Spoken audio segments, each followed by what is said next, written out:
سلیمان دارانی رحمت اللہ علیہ ایک محدث ہیں، دو ساتھیوں کے ساتھ حج کی نیت سے چل پڑے۔ اب وہ ایک مقام ہے جہاں نبی علیہ الصلوۃ والسلام کی والدہ ماجدہ کا انتقال ہوا۔ یہ لوگ وہاں پہنچے تو انہوں نے سوچا کہ دیکھو ہمارے پاس جو کھانا تھا نا، را مٹیریل، وہ ختم ہو چکا، اور آگے کافی آگے تک ہمیں پھر نہیں ملے گی کوئی چیز۔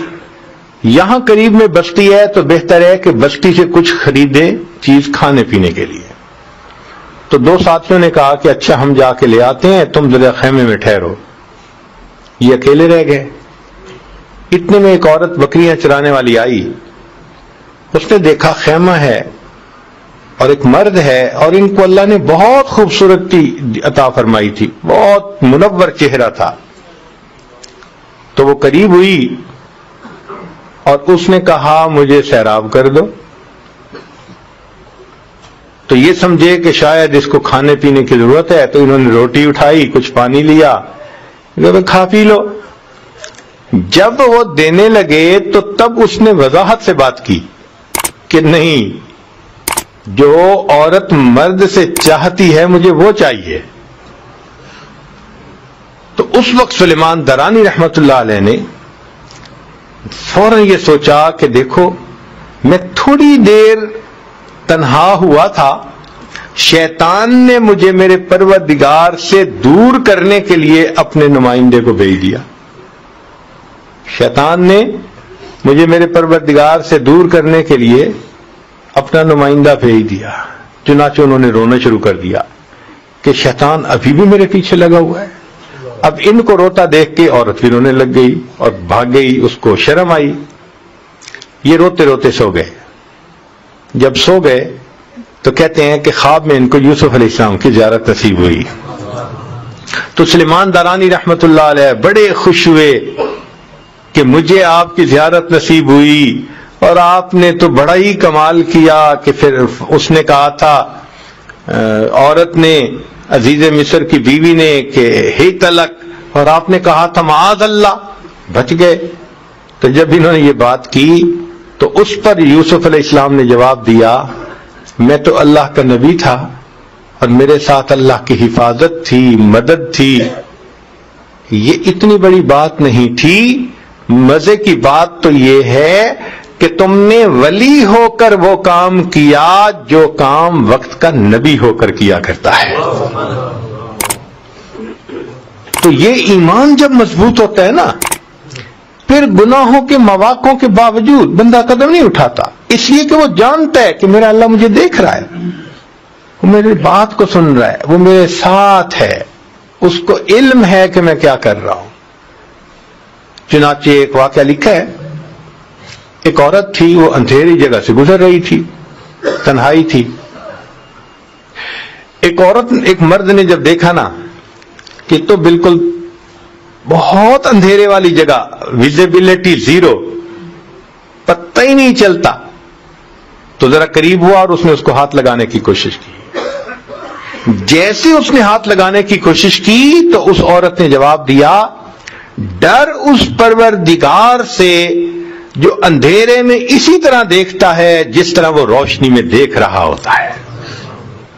کیسا عجیب جواب دیا!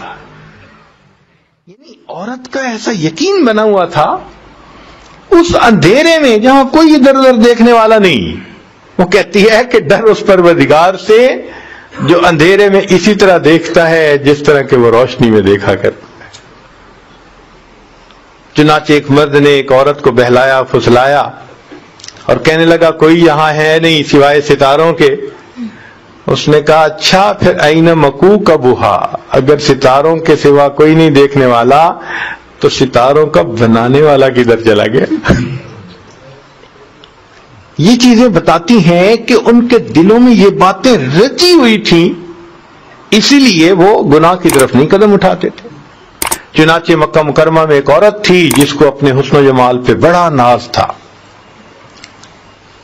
وہ ایک مرتبہ نہانے کے بعد کپڑے بدل کے اپنے بال سنوار رہی تھی آئینے کے سامنے کھڑی تھی اور بہت اپنے آپ پہ فریفتہ تھی کہ میں بہت حور پری ہوں. خاوند نے دیکھا تو اس عورت نے بڑے ناز نخرے سے بات کی کہ کوئی ہے مرد ایسا جو مجھے دیکھے اور میری تمنا نہ کرے. تو خاوند نے کہہ دیا ہاں، عبید بن عمیر. یہ مسجد نبوی میں ایک خطیب تھے اس زمانے میں، عالم تھے جو درس دیتے تھے اور بڑے باخدا بزرگ تھے. اس نے ان کا نام لے دیا کہ عبید بن عمیر. تو میاں بیوی کا تعلق عجیب سا ہوتا ہے. آگے سے کہنے لگی کہ تو مجھے دے اجازت، میں تجھے دکھاتی ہوں کہ وہ پھسلتا کیسے ہے. اس نے کہا ٹھیک ہے. عورت کو اجازت مل گئی، وہ نکلی باہر، مسجد کے دروازے پر آ کر کھڑی ہو گئی. اب مسجد سے جب وہ باہر نکلے تو عورت نے پہلے تو ایسی بات کہی کہ جیسے کوئی مسئلہ پوچھنے کے لیے کھڑی ہو. تو چونکہ انہوں نے مسئلہ بتانا ہوتا تھا، ذمہ دار تھے، تو وہ کھڑے ہو گئے. اس نے بات کرتے کرتے اچانک اپنا نقاب ہٹا دیا.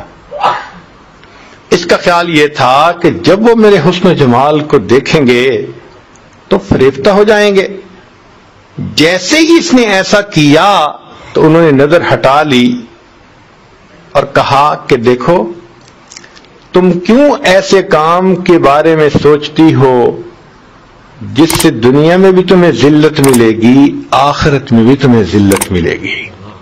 اب یہ الفاظ اتنے درد کے ساتھ ان کے منہ سے نکلے، وہ شرما گئی، واپس آ گئی. خاوند نے پوچھا کیا بنا؟ کہنے لگی کیا مرد ہی نیک ہوتے ہیں، عورتیں نہیں نیک ہو سکتی؟ میں بھی نیک بنوں گی. اس کی زندگی بدل گئی. اس کے بعد وہ روز اپنے خاوند سے پوچھتی عشاء کے وقت کہ تمہیں میری ضرورت ہے؟ اگر کہتا ہاں تو خاوند کے پاس وقت گزارتی، اور اگر وہ کہتا نہیں تو جبہ پہن لیتی اور ساری رات مصلی پہ عبادت کرتی. اس کا خاوند کہا کرتا تھا کہ پتہ نہیں عبید بن عمیر نے ایک فکرہ بول کے میری بیوی کو راہبہ کیسے بنا دیا. وہ راہبہ بن گئی. شکار کرنے کو آئے، شکار ہو کے چلے. تو یہ کیفیتیں ان کی اس لیے تھیں کہ پروردگار عالم نے ان کے دلوں میں ایک اثر ڈالا ہوا تھا. ایمان کامل ان کے دلوں میں تھا. اور یہ نہیں کہ یہ صرف بڑے لوگوں کا تھا، بچوں کا بھی یہی حال تھا. چنانچہ ایک باپ اپنے بیٹے کے ساتھ جا رہا تھا. اس نے راستے میں آم کے درخت پودے دیکھے، چھوٹے چھوٹے ہوتے ہیں اور گچھے لگے ہوتے ہیں، پکے ہوئے تھے اور لگ رہے تھے کہ بہت مزے کے ہوں گے. تو والد نے اپنے بیٹے کو کہا بیٹے تم یہیں ذرا رک جاؤ راستے پہ، اور میں باغ میں جاتا ہوں اور ایک اچھا پکا ہوا خوشہ توڑ کے لاتا ہوں، اور اگر کوئی آئے ادھر ادھر سے تو ذرا آواز دے دینا، میں آ جاؤں گا. وہ جی چلا. جیسے خوشے کے قریب پہنچا تو بچے نے پیچھے سے آواز لگا دی یا ابی احد یرانا، اے ابا جان کوئی ہمیں دیکھ رہا ہے. تو وہ گھبرا گیا اور ویسے ہی واپس آ گیا. آ کے دیکھا تو گلی میں تو کوئی بھی نہیں تھا. اس نے کہا گلی میں تو کوئی نہیں. اس نے کہا انسانوں میں سے ہمیں کوئی نہیں دیکھ رہا، انسانوں کا پروردگار ہمیں دیکھ رہا ہے. چھوٹا بچہ 10 سال کی عمر ہے تقریباً، اس کا بھی یقین ایسا بن گیا تھا. اور یہ یقین خود بخود نہیں بنتا تھا، ماں باپ بناتے تھے. تو اس ایمان کے کتنے فائدے ہیں زندگی میں. اور ایک فائدہ یہ بھی ہے کہ پھر انسان گناہوں سے بچ جاتا ہے. ایک تو ہے نا دعوت میں اس کو مدد مل گئی، نیکی میں اس کو مدد مل گئی، ایک پش مل گئی اس کو، وہ گھبراتا نہیں ہے، قدم بڑھاتے آگے.